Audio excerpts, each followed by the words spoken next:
Moi boas, mister, que tal? Unha semana máis. Unha semana no que temos un encontro moi especial, porque hai que recordar que un dos encontros que eu considero máis importantes da historia deste club viviuse fai uns meses contra o Noia en aquel playoff tan bonito, onde tanta xente se desplazou a Noia.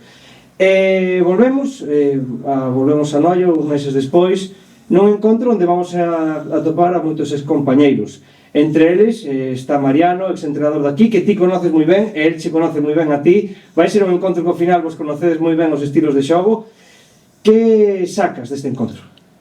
Boas tardes. Si, un encontro especial. Parece que fai moitísimo tempo xa o partido de playoff, non pasaron nin 4 ou 5 meses, pero é un encontro especial, evidentemente.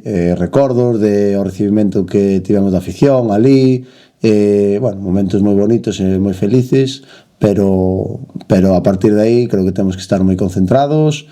Evidentemente tamén é especial por o tema de que o adestrador é Alberto, é un home aquí moi querido, e sobre todo, por parte do corpo técnico todo, pois pouco hai que falar da relación que temos.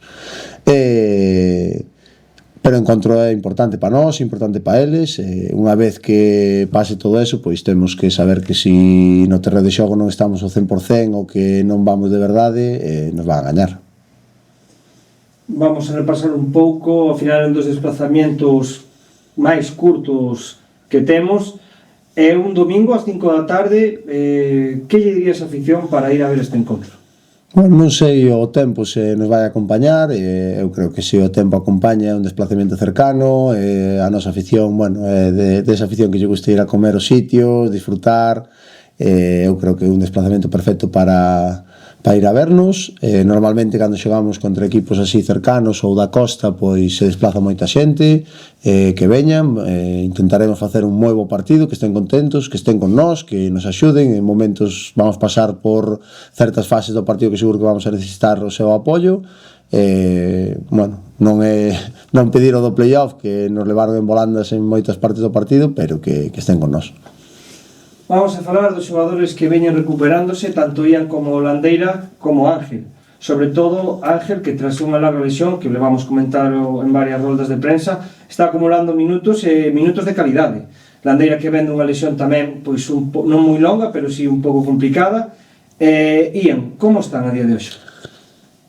Están todos ben. En ese aspecto toquemos madeira. O ano pasado, a verdade, o sufrimos moito, sobre todo con xogadores con lesións de longa duración, que ao fin e ao cabo pois reventache a planificación deportiva. As lesións de Ian e de Landeira foron de 1 a 2 semanas. É certo que Landeira tuvo unha pequena recaída que ao final foise a 3-4 semanas, pero están ao 100%. O tema de Ángel sí que é certo que cada vez vai collendo minutos, que a planificación que tiñamos con el, ganando cada vez máis tempo. O necesitamos, evidentemente, pero hai que ter paciencia. El tamén ten que ter paciencia, xa sabe.